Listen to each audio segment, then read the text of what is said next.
بسم اللہ الرحمن الرحیم۔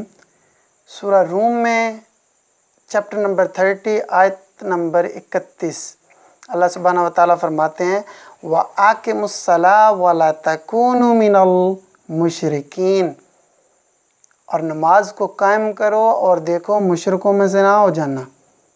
اس کا مطلب کیا ہے کہ اگر تم نماز کو ترک کر دو گے تو مشرکوں میں سے ہو جاؤ گے۔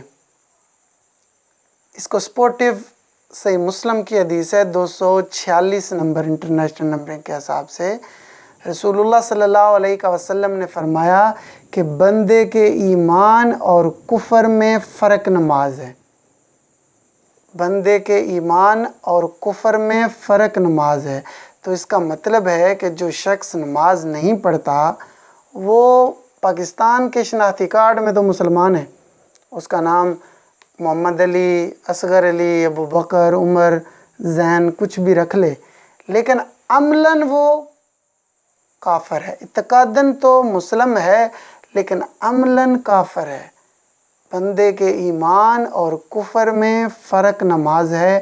یہ میں اپنی طرف سے نہیں کہہ رہا، اللہ عز و جل کا قرآن کہہ رہا ہے اور رسول اللہ صلی اللہ علیہ وسلم کی احادیث کہہ رہی ہے۔ اسی کو سپورٹیو ایک ترمذی میں حدیث ہے کہ نبی صلی اللہ علیہ وسلم نے فرمایا کہ جس نے جان بوجھ کر فرض نماز کو ترک کیا اس نے کفر کیا۔ اور شقیق تابعی رحمۃ اللہ علیہ فرماتے ہیں، ترمذی کی ایک روایت ہے کہ صحابہ اکرام صرف جو ترک صلاح ہوتا تھا اس کو کفر کا فتویٰ دیتے تھے، اس کے علاوہ کسی کی تکفیر نہیں کرتے تھے۔ تو یہ بہت بڑی بات ہے میرے بھائیوں۔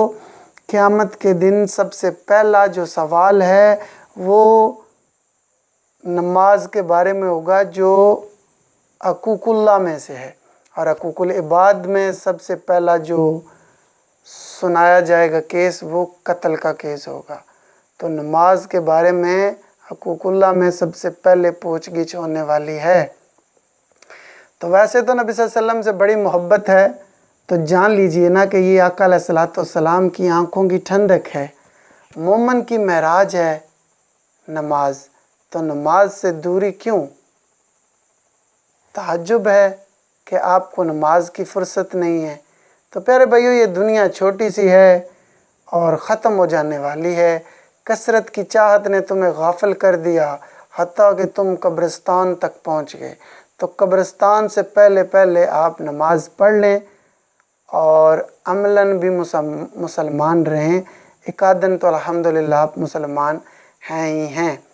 تو نماز کی جو ہے نا کسی حالت میں معافی نہیں ہے، لیٹ کے پڑھنی ہے، اشاروں سے پڑھنی ہے، ہر کنڈیشن میں، سفر میں، حضر میں، کہیں بھی آپ نے نماز کی معافی نہیں ہے، نماز پڑھنی ہی پڑھنی ہے۔ تو پیارے بھائیو، نماز کی جو ہے نا پابندی کیجیے۔ اللہ تعالیٰ ہم سب کو نماز پڑھنے کی توفیق عطا فرمائے۔ جزاک اللہ خیر۔